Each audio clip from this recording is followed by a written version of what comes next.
All right, welcome in, learner. You ready to do this? Absolutely. Let's dive in. So, you've given us a ton of material about the 2024 election, and, well, it's a lot to unpack. It is quite a story. Yeah, we're going to be focusing specifically on Biden's performance, leading up to the election and, well, what happened within the Democratic Party after, especially with, Vice President Harris. Right. We've got excerpts from Fight, inside the wildest battle for the White House. So, we should get some really good behind-the-scenes looks at the strategies, the anxieties, all those critical moments that really shape things for both campaigns. Exactly. Should be illuminating. Yeah, let's jump right in. So what really struck me is, within Biden's team, it sounds like there was a lot of debate about whether he should even debate Trump. Yeah. You see that tension early on. Months before the debate, Pelosi and others were already voicing concerns. Real worry about whether Biden could handle that kind of high-pressure situation. Right, like put him on stage with Trump and who knows what could happen. Exactly. And Anita Dunn, she was holding on to this, well, hope maybe, that Trump would skip the Republican primaries like he'd done before, thought that might give Biden cover to do the same. Interesting. So it wasn't just a given that he was going to debate. There were real strategic discussions going on, weighing the pros and cons. Absolutely. They had to consider, what if he didn't perform well? Yeah. But then there's also the risk of looking weak, like he's avoiding Trump. Right. Tough call. But what about Biden himself? What was his take on all of this? Oh, he was adamant about debating. Seemed like his State of the Union address in early March really boosted his confidence. Okay. He told Pelosi straight up, I'm going. And then he added, we're setting the terms. Pelosi even writes about how she could sense his eagerness to take Trump on. Wow. So he was ready for the fight. But, I imagine those anxieties within the Democratic Party, those didn't just magically vanish. No, not at all. As the debate got closer, Pelosi saw those fears playing out. Lawmakers whispering on the House floor, worried about Trump winning. They felt Biden wasn't looking sharp. And he wasn't out there as much, which just fueled the speculation. Yeah. Less visibility often leads to more speculation, right? Exactly. They were worried he was declining, his stamina, mental sharpness, the whole thing. And then, of course, there was the whole issue of Trump's debate style. Oh, yeah. Known for being, shall we say, aggressive. To put it mildly, there was definitely a fear that Biden just wouldn't be able to handle that kind of onslaught. So how did the White House try to, calm those nerves within the party? A lot of backroom conversations, a lot of reassurance. They emphasized that, debates are part of the process, that Biden would rise to the occasion, that voters would see the clear contrast in temperament, Biden the steady hand versus Trump. Okay, and then, boom, the night of the debate arrives, and well, it seems like a lot of those fears became reality. It's pretty striking. Pelosi writes about the moment she saw Biden appear on screen. She says he looked pale, uncertain, and when he walked to the podium, she said he waved to an imaginary audience. Oh, wow. That image really stuck with her, this sense of him being unsure, not quite there. And it wasn't just Pelosi, right? Right. There was a watch party in Atlanta where people had a similar reaction. Yeah, pretty much instant unease, slumped shoulders, people crossing their arms, even gasps. And we're talking about figures like Jamie Harrison, Amy Klobuchar, people who are usually optimistic, even they looked worried. So it wasn't just the content of what Biden was saying, it was his overall presentation, his demeanor. Exactly. And that's what really makes this debate a turning point. Trump did make a factual error about Medicare and Medicaid, but that got overshadowed by the bigger picture. The bigger picture being? Biden appearing diminished. The stumbles, slow walk, the pallor, the hoarse voice, it all seemed to validate what Trump had been saying about his decline. Wow. So, unintentionally, Biden ended up making Trump look like the truth teller, at least on that point. Exactly. It was a gift to the Trump campaign. Senior advisors were stunned, elated. They'd been worried about Trump's lack of prep. But then Biden walks out and basically hands them the debate. It's amazing how these things can turn on a dime, isn't it? Absolutely. So after the debate, what was the fallout like? Pelosi's phone was blowing up, flooded with messages from panicked Democrats. One former lawmaker even compared it to Weekend at Bernie's. Like, who's really in charge here? Oh, man, that's harsh. It was a common sentiment, this idea that Biden wasn't always all there.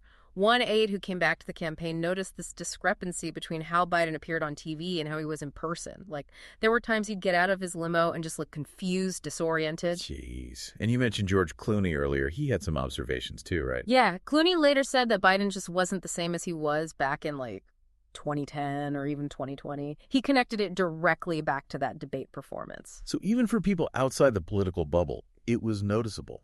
For many Democrats, that debate was like the undeniable proof of what they'd been fearing.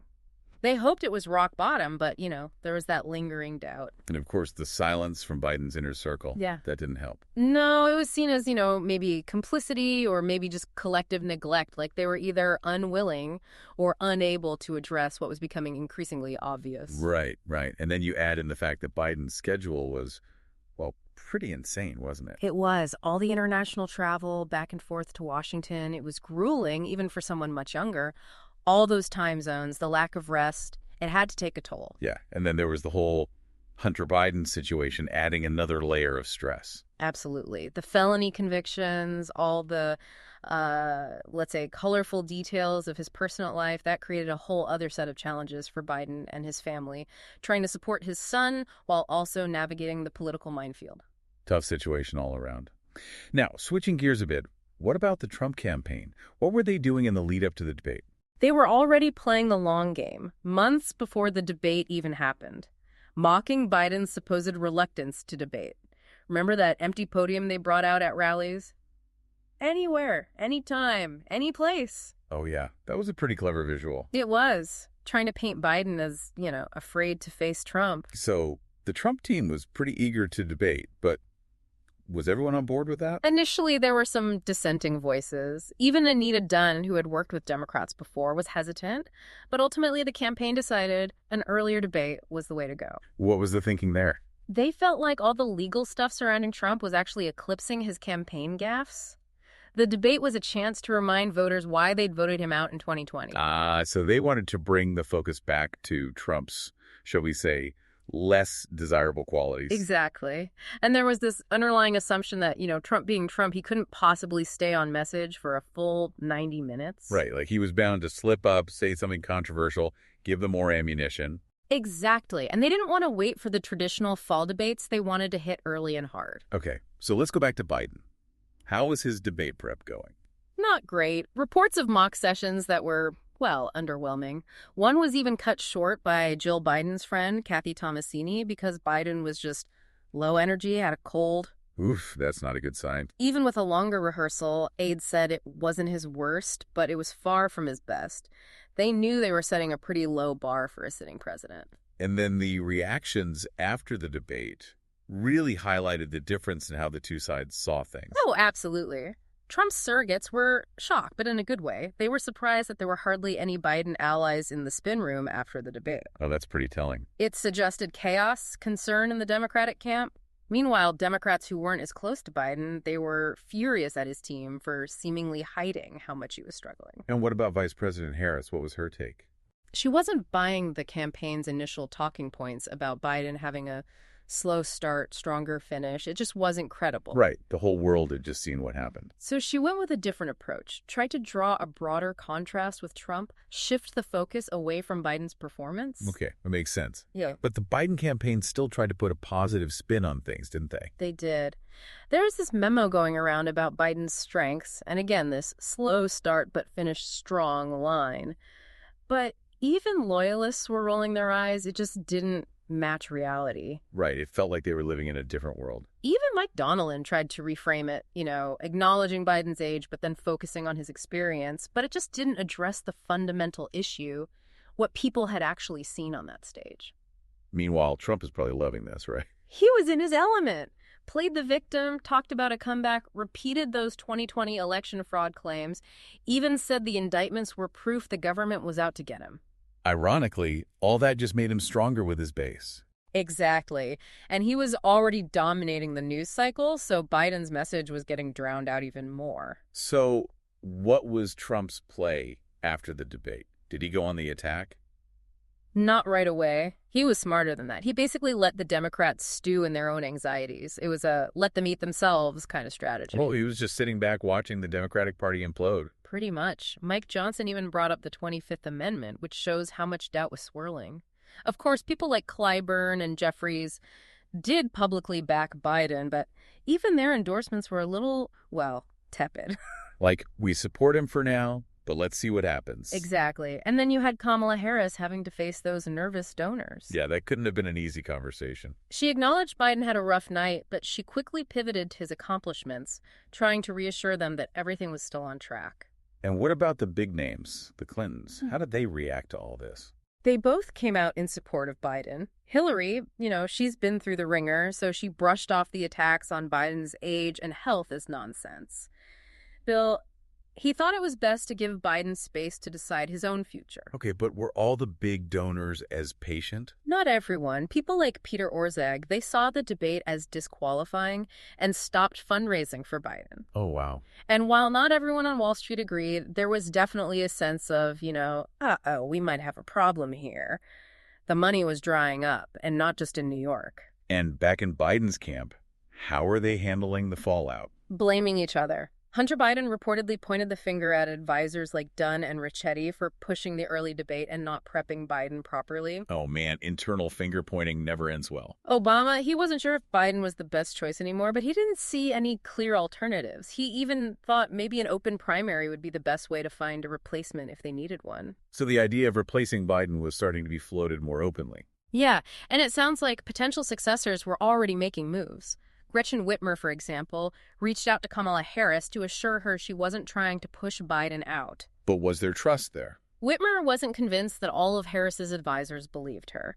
So they had a one-on-one to try and clear the air, avoid the kind of drama that happened during the 2020 VP selection. Okay, so they were trying to manage the situation, keep things from getting too messy. Right. And then there was the whole Biden-Obama dynamic, which was, well, a little complicated. How so? Biden reportedly felt like Obama had slighted him in the past, judged him politically. He still believed he could have beaten Trump in 2016. So there was some lingering resentment there. Yeah. So when Obama reached out after the debate to ask about the path forward, Biden took it as a sign of doubt, even though Obama was probably just trying to be supportive. Ouch. And then the Supreme Court threw another wrench into the works with that immunity ruling. Yeah. That really rattled the Democrats. They worried it would embolden Trump if he got a second term. Biden gave a speech about it, but he didn't really reaffirm his own candidacy, which worried his aides. Like maybe he was already having second thoughts. Maybe. And then you had Pelosi openly questioning whether Biden's debate performance was a one-time thing or a sign of something more serious. Oh, wow. She said it was a legitimate question for both candidates, given their ages. And then Congressman Doggett became the first to call for Biden to drop out, citing the polls and the danger of a Trump victory. So the pressure was really mounting. How is the Biden campaign handling all of this? Not well. They went silent after the debate, radio silence at the top. It felt like things were falling apart. But wasn't the DNC still backing Biden? They were, because of party rules and all the years Biden spent building loyalty. A challenge at the convention was highly unlikely, but the mood within the party was shifting. And what about Kamala Harris? What was she doing during all this? She was working the phones, reaching out to governors, some who were worried about Biden, others who might have seen an opportunity. Right. Biden's allies tried to calm things down, pointing to upcoming events like an ABC interview and the NATO conference. Wait and see, they said. Give him a chance to recover. But were people really willing to wait? There were definitely doubts. Anita Dunn, she'd been through a contested convention in 1980, so she was pushing for a show of force from Biden's delegates in big states like New York and California. Trying to prevent a rebellion. Exactly. But the problem was the Biden campaign hadn't really done much to organize their delegates, so it was hard to gauge how much support he actually had. Oh, man, that's not good. And then there was that House caucus meeting where everything kind of boiled over, right? Yeah, that was a turning point. You had representatives like Custer and Pedersen saying Biden should step aside. They were worried about him losing to Trump. Makes sense. That was the big fear, right? Absolutely. But then you had Fetterman saying Biden was the only one who could beat Trump. And then other senators, like Tester and Brown, they were worried that Biden would hurt their chances of getting reelected. So a real mix of opinions, but a lot of anxiety. Yeah, even Schumer was taken aback by how intense it was. One Biden ally pointed out that every public appearance was a risk at that point. They just didn't understand why the team wasn't seeing it. The window for a mini primary was closing fast. And then there was that blow up with the donors, right? Oh, yeah. Some donors started voicing concerns about Biden's electability, and his aides lost it. They accused the donors of being selfish and even threatened to remember who was with them and who wasn't. Not exactly the best way to handle a delicate situation. No, not at all. And then you had Pelosi's appearance on Morning Joe, which was, well, a bit of a bombshell. How so? It was so out of character for her to appear on that show, especially so early in the morning. And she was very hesitant in her words about Biden. Like she was choosing her words very carefully. Exactly. And remember, she'd spoken to both Obama and Biden, and she was talking to donors and lawmakers on both sides. She was in a unique position to understand the situation. So her refusal to strongly defend Biden was a huge sign. It was, and the Biden campaign was furious. They felt like she was sabotaging him. One aide even yelled, "Fuck you, Nancy." Oh man, that's bad. Biden felt betrayed, especially after Obama had already stepped back. And it wasn't just Pelosi. The AFL-CIO leaders also had serious concerns after meeting with Biden. They weren't sure he could articulate a path to victory. So it was a complete meltdown. It was. And all this infighting was hurting Biden's chances. His national polls were dipping, but the swing state numbers were even worse. They couldn't campaign effectively against Trump. Right, they were too busy fighting amongst themselves. Exactly. And it became clear that Biden probably couldn't recover. The question became, who's the best person to beat Trump? So what was Pelosi doing during all this? Was she actively working to replace Biden? She knew Biden probably wouldn't listen to her advice, but she wanted to make sure he understood how worried her caucus was. She tried to present it as just relaying concerns, but Biden knew she was a powerful figure and her doubts carried weight. And what about the UAW? Weren't they a strong Biden supporter? They were, but their board was divided. Some felt like Biden wasn't the best choice for them anymore. Their president, Fain, even told Biden's advisors about these concerns right when they were planning a big rally in Detroit. Oh, that's risky. It was.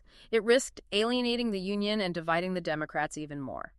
And meanwhile, Trump was riding high. The polls were in his favor. The Supreme Court had just given him that broad immunity, and he was about to announce his running mate and accept the nomination. And then, just when you think things can't get any crazier, there's an assassination attempt on Trump. Yeah, it was at a rally in Pennsylvania. Shots were fired, one person was injured, and a Secret Service agent was killed protecting Trump. Oh my God, that's terrible. It was a horrific event.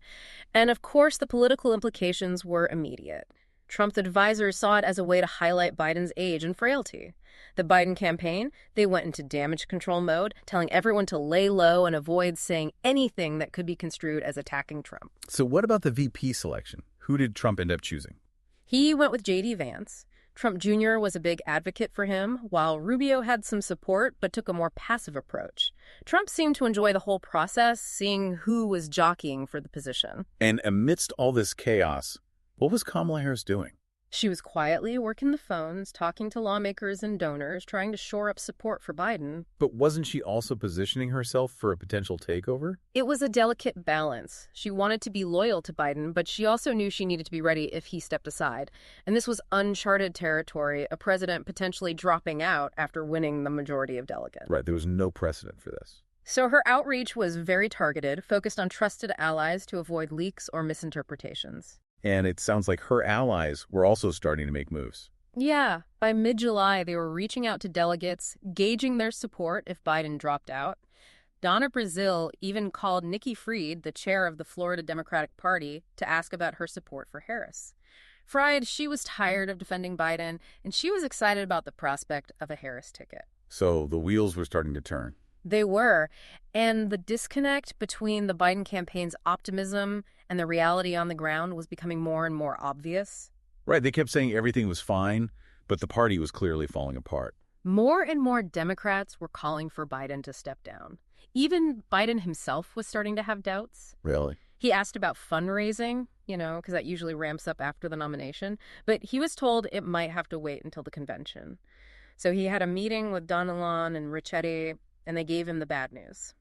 The polls were tanking, especially in swing states. So he was facing the possibility of a humiliating defeat. He was. And it sounds like that's what ultimately led to his decision. He called Amie Dillon and told her he didn't think he could win and that he didn't want to hurt the party's chances of beating Trump. So he put the party before his own ambition. It seems that way. And then the focus shifted to managing the transition and getting Biden to endorse Harris. Right, they had to make it as smooth as possible. Exactly. Harris wanted everything to happen quickly to avoid chaos. Clyburn stressed to Biden how important it was to endorse her to show unity. Obama also talked to Clyburn, probably about different scenarios, but Clyburn insisted on unity behind Harris. And Pelosi, what was her role in all this? She kept saying she wasn't orchestrating Biden's exit, but privately she thought it was the right move. She was all about winning no matter who the candidate was. And shortly after she had lunch with Governor Murphy and his wife, the news broke. Biden was dropping out. And despite the show of unity, there was still some tensions. Oh, yeah, there was always that underlying friction between the Biden and Harris camps. They'd clashed before, and some in the Harris camp felt like Biden's people had hurt her reputation. So there were some hurt feelings there. Definitely. And some Republicans even thought Biden had underestimated Harris. So it wasn't just about Biden's age and health. It was also about the political dynamics within the party. Absolutely. It was a perfect storm of factors. Yeah. Declining approval ratings, the age issue, the perception that things were going downhill. It all led to Biden deciding to step aside. And then Harris had to quickly consolidate her position and get ready for the general election. She immediately started securing endorsements, leveraging her existing support and the fact that, well, she was a black woman. And the transfer of Biden's campaign funds, that made a big difference too. It deterred potential rivals. And how did Trump react to all this? They were shocked, but not totally surprised. They thought about trying to create chaos among the Democrats, but decided it wasn't worth it. So they just shifted their focus to Harris. Exactly. And we also learned about this interesting figure in Trump's inner circle, his son, Barron. Oh, right. He was pretty low-key during all this. He was, but he was apparently a valued advisor to his father, even though he stayed behind the scenes. And what about the Obamas? Weren't they close to Harris? Harris often talked about their friendship, but it wasn't as close as she made it seem. They weren't really advising her. Obama, along with Pelosi and others, actually preferred an open nomination process, which reportedly hurt Harris's feelings. So there was some tension there, too. Yeah, but after Biden endorsed Harris, Obama did reach out to mend fences and offer his support. Okay, so the Democrats were trying to present a united front, but behind the scenes, it was still pretty messy. It was. During the transition, there was friction between Biden's old team and Harris's people. Some Biden staffers stayed on, but others were pushed out. O'Malley Dillon's leadership style also caused some tension, even with Harris's close allies. So a lot of drama, even after Biden dropped out. Yeah, and Harris was worried about infighting hurting her campaign. They also had to analyze the electoral map and figure out their path to victory. And what did that look like? It all came down to Pennsylvania and Georgia. If they could flip those states, they could win. So Harris had to choose a running mate, and she went with Tim Walz, the governor of Minnesota. Okay, and while all this was happening, what was Trump up to? Still dealing with drama, even though he was the incumbent. He was still listening to advisors who whispered in his ear, especially Corey Lewandowski, who wasn't even officially on the campaign. Oh, so the same old Trump, even after all these years. Pretty much. And despite the midterms not going so well for the Republicans, he decided to run again, even though his approval ratings were low. And he actually moderated his stance on abortion after he won the nomination, which was interesting. So he was trying to appeal to a broader audience. It seems that way. And his strategy was to go after Harris, tying her to Biden and highlighting her past positions. They felt confident they could win on policy, but they were worried about her post-Biden polling surge. So they had to be careful. They were. They used targeted mailers for more subtle persuasion, and they held a big briefing at Mar-a-Lago to try and get positive media coverage. So a mix of tactics. Exactly. They wanted to make sure they didn't squander their advantage. And one of their main lines of attack was linking Harris to Biden's policies. Right. They kept saying she was more of the same, that the country was on the wrong track. Harris tried to differentiate herself with some modified policies, like a homebuyer tax credit and an extension of the child tax credit. But then she proposed federal price controls on groceries, which backfired badly. Oh, yeah, that didn't go over well. Not at all. It played right into Trump's hands, making her look like a socialist. And then came the Democratic convention. It was a big moment for Harris to introduce herself to the country. But there was concern about Biden speaking after prime time when fewer people would be watching. So they had to make sure Harris had her moment. They did. Her speech was all about presenting herself as a different kind of leader. Not Biden, not Trump. And of course, Trump was watching and commenting on Truth Social the whole time. Of course he was. And after the convention, how did the polls look? Harris was leading in some battleground states, but the polls also showed she was vulnerable on issues like inflation and immigration, which were Trump's strong points. So it was still a close race. It was, and they brought in Stephanie Cutter to prep Harris for interviews and debates. Oh, she's a seasoned pro. She is, but her style was reportedly pretty dominant, and some worried that Harris wasn't getting enough practice. So they had to make sure Harris was ready for the spotlight. Exactly. And then came the debate prep, which was intense. Mike Pence even gave them some advice, saying Harris was good at attacking but needed to work on defending her own record. Interesting. So they were trying to learn from past mistakes. They were, and Harris's main line in the debate was, "I am not Joe Biden, and I am certainly not Donald Trump," trying to create some distance while also drawing a contrast. Smart strategy. It was. And before the debate, Trump was hammering her on all sorts of things. Transgender surgeries, gun confiscation, fracking. He kept reminding people about his supposed economic successes. Oh, so he's throwing everything at her. He was. And after the VP debate, he praised Vance and told Lewandowski to focus on surrogate appearances. So he was feeling good. He was. But even though Harris had a lead after the convention, her momentum started to stall. Oh, that's not good. It suggested she might have hit a ceiling in her support. They needed to find new ways to reach voters. So what did they do? They tried door knocking, but some weren't convinced it was effective. They decided to target the middle 60% of the electorate, not just their base. Okay, trying to broaden their appeal. Exactly. But even with all that, Trump's internal polls were still pretty steady. The race was tight, but they weren't panicking. So they felt confident. They did. They also noticed a potential shift among young black men who seemed to be moving away from the Democrats. Oh, that's a crucial demographic. It is. They targeted them specifically, hoping to chip away at Harris's support. And then there was another assassination attempt on Trump. Oh my God, another one. Yeah, but thankfully, Secret Service caught the guy before he could do anything. And the Harris campaign responded in a more low-key way this time. Probably learned from the first time. Probably. And then there was the VP debate, where Vance played the nice guy and Walz seemed a bit nervous. So Vance came out ahead. It seemed that way. And then Trump went back to that rally site in Pennsylvania where the first attempt happened. That must have been a charged atmosphere. It was, but Trump didn't seem to notice or care. He just did his usual rally thing. So he wasn't letting it get to him. Not at all.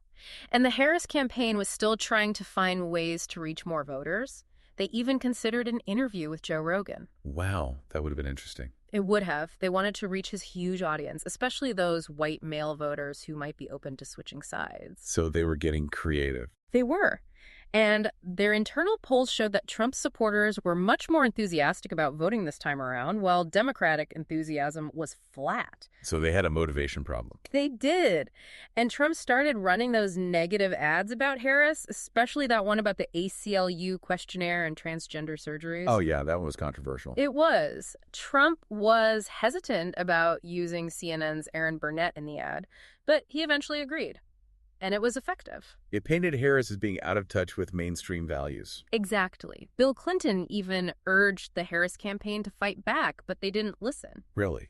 Yeah, he'd seen the data, and he was worried, but O'Malley Dillon dismissed his concerns. So they stuck to their guns, even though it might have been a mistake. It might have been. And then there was that other ad that used a clip of Harris on The View, which was very effective for Trump. It reinforced the idea that she was just an extension of Biden. Exactly. And in the final weeks, they had that rally in Texas on a Friday night, which was weird timing. Why did they do that?